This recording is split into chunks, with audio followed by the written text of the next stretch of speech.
নমস্কার প্রিয় দর্শক শ্রোতা মণ্ডলী, সমাচার ত্রিপুরা চ্যানেলের পক্ষ থেকে নিয়ে শুভেচ্ছা এবং ভালোবাসা। আমি ডক্টর এসপি গোস্বামী আপনাদের সামনে এসেছি হোমিওপ্যাথি নিয়ে আলোচনা করব। আজকে কিন্তু রবিবার বলে আমি কিন্তু ঘর থেকে ক্লিনিক ছেড়ে বেরিয়ে এসেছি। আমার ইচ্ছে আজকে একটু প্রাকৃতিক দৃশ্যের সাথে মিলিয়ে মিশিয়ে কোনো একটা জায়গায় দাঁড়িয়ে আপনাদের একটু ডাক্তারি পরামর্শ দেবো। আর সেটার জন্য আমি কিন্তু চলে এসেছি আজকে একটা সুন্দর জায়গা, প্রাকৃতিক একটা জায়গা, চা বাগানের পাশে। আপনারা দেখতে পাচ্ছেন সুন্দর একটা জায়গা, আর সেখানে কিন্তু আমি দাঁড়িয়ে আছি। আসুন, প্রত্যেক দিন আমি কিন্তু হোমিওপ্যাথি নিয়েই আলোচনা করি এবং আপনাদের চেষ্টা করি ওষুধপত্র, রোগ ব্যাধি ইত্যাদি নিয়ে সব কিছু ভালো করে বুঝিয়ে দিতে। আমি দেখেছি আপনারা প্রত্যেকেই এই ভিডিওগুলো খুব মন দিয়ে দেখেন এবং অবশ্যই অনেকে কিন্তু বেশ লাভবানও হয়েছেন আমার ভিডিওগুলো দেখে দেখে। আমি দেখেছি আমার ভিডিও দেখে অনেকে ওষুধ কিনেছেন, ওষুধ কিনে খেয়েছেন এবং খাওয়ার পরে যথেষ্ট রেজাল্টও এসে গেছে।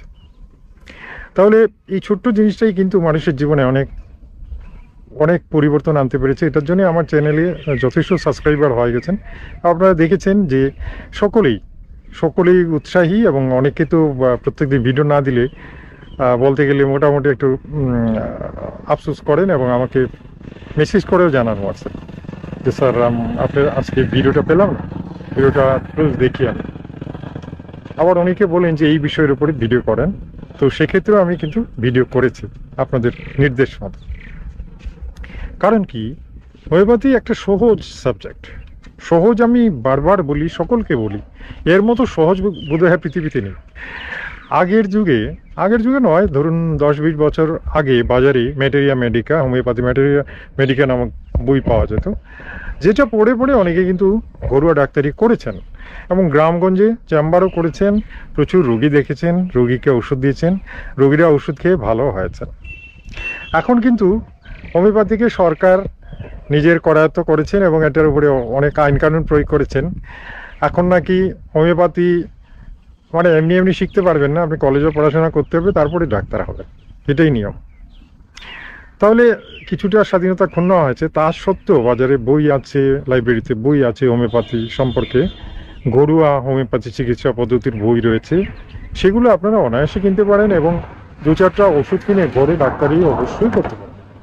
সেটা পেশা নাও হতে পারে, কিন্তু নিজের পরিবারকে রক্ষা করতে পারেন আপনি যদি এই ট্রাইটা করেন, এতে কোনো অন্যায় কিছু, বুঝতে পারছেন? আর সেটার সুবাদেই সেই বইয়ের পাশাপাশি আমাদের ভিডিওগুলো আপনাদের জীবনে অনেকটা সুফল দেবে, অনেকটা সাহায্যকারী হিসাবে কাজ করবে। তাই আমি বলছি যে আমার ভিডিওগুলো মন দিয়ে দেখবেন। আর আজকে আমার চ্যানেলে যারা নতুন এসেছেন, চ্যানেলটাকে আগে সাবস্ক্রাইব করে নিন, কেন প্রত্যেকদিন আমি খুব মূল্যবান ভিডিও কিন্তু দিচ্ছি, যাতে করে আপনারা একদম সহজে হোমিওপ্যাথি চিকিৎসা শিখতে পারেন এবং বাড়ির অন্যান্য লোকদেরও রক্ষা করতে পারেন, নিজের রোগটাও সারিয়ে তুলতে পারেন।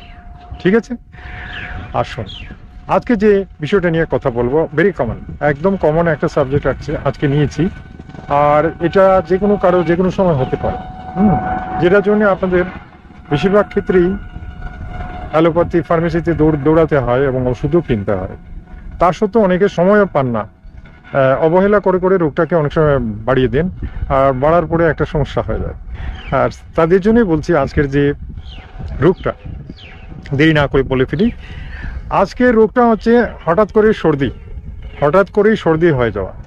তো হঠাৎ করে সর্দি হয়ে গেল মানে হাঁচি ফাঁচি দিতে শুরু করলেন। এই যে একটা সিজন এখন এসেছে, গরম চলে যাচ্ছে, শরৎকাল এসে গেছে, শরতের ঠান্ডা হাওয়া, মানে রাতের দিকে একটু, আসলে এখন তো ওয়েদার ঠিক না, এখন শরৎকালের নিয়ম হচ্ছে রাতের দিকে কিন্তু আপনার একটু ঠান্ডা পড়ে, দিনের বেলা গরম, রাতের বেলা ঠান্ডা, এই হচ্ছে এখনকার নিয়ম। তা সত্ত্বেও এখন কিন্তু মানুষ কিন্তু প্রকৃতি কিন্তু বিরূপ হয়ে গেছেন, এখন দিনে রাতে দুবেলায় গরম, এটা নিয়ে অনেকেই চিন্তা ভাবনা করছেন। যাই হোক, এখন ওয়েদার যেটা, অর্থাৎ শরৎ, গ্রীষ্ম বর্ষা, শরৎ হেমন্ত, শীত বসন্ত, এই যে বাংলাদেশের যে ওয়েদারগুলো, প্রত্যেকটা ওয়েদার যখন একটা সিজন চেঞ্জ হয়, এই ঋতু পরিবর্তনের সময় কিন্তু মানুষের এ ধরনের জ্বর, সর্দি, হাঁচি, কাশি এটা বেশি হয়, আমরা দেখতে পাচ্ছি। বিশেষ করে আমার ডাক্তারিতে আমার অভিজ্ঞতা হয়ে গেছে, বেশিরভাগ ক্ষেত্রে আমি দেখেছি যখন ঋতু পরিবর্তন হয় তখন কিন্তু মানুষের জ্বর, সর্দি, কাশি এগুলো হয়, ভেরি কমন। তো কিছুদিন আগে আমার কাছে প্রচুর প্রচুর প্রচুর পেশেন্ট এসেছিলেন, বা আমার আশপাশ যারা আছেন সকলেই, বা আমার নিজের পরিবারে অনেক সময় দেখেছি হঠাৎ করে সর্দি জ্বর হয়ে গেল, হাঁচি, তার সাথে অল্প অল্প জ্বর, মাথা ব্যথা। তাহলে দেখুন, এটা থেকে বাঁচতে, এটা কমাতে আপনারা তো দূরে যাবেন অ্যালোপ্যাথি দোকানে, আর সেখানে গিয়ে বিভিন্ন ঔষধ রয়েছে, হ্যাঁ, প্যারাসিটামল আছে বা অন্যান্য ল্যামোলাইড ট্যাবলেটের অনেক ঔষধ আছে যেগুলো আপনারা খেয়ে থাকেন। আজকে কিন্তু আমি কয়েকটা ভালো হোমিও ঔষধ বলে দেব, যেগুলো আপনারা ঘরে যদি ঘরে থাকে তাহলে সেগুলো অনায়াসে খেতে পারবেন, এবং আপনারা দেখবেন এটা দিয়ে একদম সুস্থ হয়ে যাবে। হঠাৎ করে যদি কোনো সমস্যা হয়, এরকম সর্দি এসে গেল, খুব তাড়াতাড়ি সুস্থ হতে পারবেন। ঠিক আছে, আসুন একটা একটা করে বলে দিচ্ছি, দেরি করবেন না। প্রথম কথাই হচ্ছে, মনে করুন হঠাৎ করে কোনো কারণ নেই, বৃষ্টিতেও ভিজলেন না, রোদেও ঘুরলেন না, কিন্তু বাড়িতে হাঁচি শুরু হয়ে গেল। হাঁচি দিচ্ছেন, চোখ দিয়ে জল বেয়ে পড়ছে, হ্যাঁ, গলাটা খুসখুস করছে, গলা জ্বালা করছে। তাহলে এরকম অবস্থায় আপনি কি খাবেন? আচ্ছা, এর মধ্যে একটু ডিফারেন্স আছে, এই লক্ষণগুলোর মধ্যে কিন্তু ডিফারেন্স আছে, ওষুধের মধ্যে ডিফারেন্স আছে। যদি দেখেন একটু জ্বর ভাব, গলাটা ব্যথা হচ্ছে, গলায় টাটানি ব্যথা এবং গলা চাঁচাচ্ছে, এর সাথে জ্বর ভাব, এর সাথে হাঁচি পড়ছে, এরকম অবস্থাতে সবার আগে আমার মনে হয় সবচেয়ে ভালো কাজ দেবে আর্সেনিক অ্যালব। সবচেয়ে আগে কাজ দেবে আর্সেনিক অ্যালব, হ্যাঁ, আর্সেনিক অ্যালব। তা সত্ত্বেও আমি বলবো যে আর্সেনিক অ্যালবের আগেও একটা ওষুধ কিন্তু প্রথমে খেতে হয়। যে কোনো রোগের শুরুতে রোগটা যখন সূচনা হলো, সেই সময় কিন্তু সবচেয়ে ভালো কাজ করে অ্যাকোনাইট নেপিলাস। একটা চমৎকার ঔষধ আমি দেখেছি, হার্টভিস যেটা বলা হয়। এই অ্যাকোনাইট নেপিলাস ঔষধটা 200 পটেন্সি নেওয়াটাই বেস্ট আমি দেখেছি। এটা 2 ফুটা করে দিনে 2 বার খেলেই হয়ে যায়। আর 30 যদি নিয়ে আসেন তাহলে 3 ঘন্টা পর পর পুরো একটা দিন খেয়ে নিন। সর্দির জন্য 30 ভালো। আপনারা 2 ফুটা করে 3 ঘন্টা পর পর খান, পুরো দিনটা যদি খান না, বিকালের দিকে সর্দি চলে যাবে, নাক দিয়ে জল পড়বে না, এবং হাঁচিটাও বন্ধ হয়ে যাবে। ঠিক আছে, যদি না হয়, মনে করুন হলো না, মনে করুন আপনার সর্দি এসেছে, আপনি অ্যাকোনেট খেয়েছেন, তারপরেও হলো না, তাহলে কি খাবেন? দ্বিতীয় যে ওষুধটা, সেটাকে আমরা বলি ব্রায়োনিয়া অ্যালব। খুব সহজ ঔষধ, ঘরে রাখুন, 30 পটেন্সি নিয়ে আসবেন। অ্যাকোনেট খাওয়ার পরেও যদি দেখা যায় সর্দিটা কমছে না, কমলেও অল্প কমেছে কিন্তু পুরোটা কমছে, তখন ব্রায়োনিয়া 30 নেবেন এবং 2 ফুটা করে দিনে 3 ঘন্টা পর পর খেতে থাকুন। 2 ফুটা করে 3 ঘন্টা পর পর সারাদিন খেতে থাকুন, এমনকি সারাদিন কেন, পরের দিনও খেতে থাকুন। দেখবেন কমে যাবে। এটার জন্য কোনো ট্যাবলেট খেতে হবে না, সুন্দরভাবে চলে যাবে এবং পরে কাশি টাশিও হবে না। আচ্ছা, এখন আমি বলছি, মনে করুন আপনার হঠাৎ করে সর্দি হলো এবং ভীষণ বাজে সর্দি, নাক মুখ জ্বলছে, নাকের ডগা জ্বলছে, চোখ মুখ জ্বালা করছে, মানে মারাত্মক অবস্থা, মানে মনে হচ্ছে ওরে বাবা, এত বাজেভাবে সর্দিটা আক্রমণ করলো যে আপনার আর দেখা যাচ্ছে যে আপনি সহ্য করতে পারছেন না, রীতিমতো অসুস্থ হয়ে পড়েছেন। তখন কিন্তু আর্সেনিক, এই যে জ্বালা, নাক জ্বালা, সর্দি, এই সময় কিন্তু এরকম পরিস্থিতি, মানে সিভিয়ার অবস্থা, সর্দি যদি সিভিয়ার হয়ে যায়, তাহলে আমি বলবো যে আর্সেনিক অ্যালব 30 পটেন্সি নেবেন এবং 2 ফুটা করে দিনে 3 বার খাবেন। আর্সেনিক বেশি খাওয়া যায় না, 3 বার, সকাল দুপুর বিকালে খান, কমে যাবে। তাহলে এই যে 3টে ওষুধ আমি বললাম, দেখে নিন ভালো করে, ভিডিওটা আগাগুড়া বারবার দেখুন, ভালো করে বুঝুন কতবার খেতে বলেছি, এগুলো একটু ভালো করে বোঝা দরকার, তা নাহলে কিন্তু অসুবিধা। বুঝতে পারছেন তো?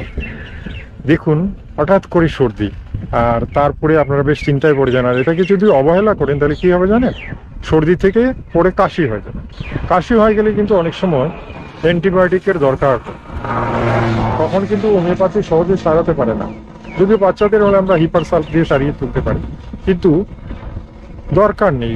তার আগেই শেষ করে দিতে হবে। তা নাহলে কিন্তু অ্যালোপ্যাথিতে চলে যেতেই হবে, অ্যান্টিবায়োটিক খেতে হবে, অন্যান্য ওষুধ যা আছে লেমন অ্যান্টিবায়োটিক ওষুধ খেতে হবে, তা নাহলে কিন্তু কমবে না।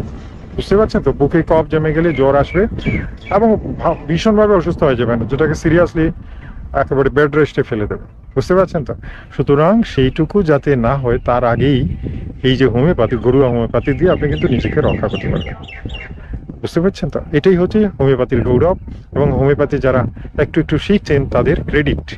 আপনি বাড়িতে কারো হলেও, বাচ্চার থেকে শুরু করে সকলে যদি যেরকমই হয় তাদেরকেও দিতে পারবেন, নিজেও খেতে পারবেন। সুতরাং এই ডাক্তারিটা জানা সত্যি খুব ভালো। আমি মনে করি যে এটা আপনাদের জন্য একটা বিরাট বিরাট বিরাট একটা ভালো জিনিস হবে।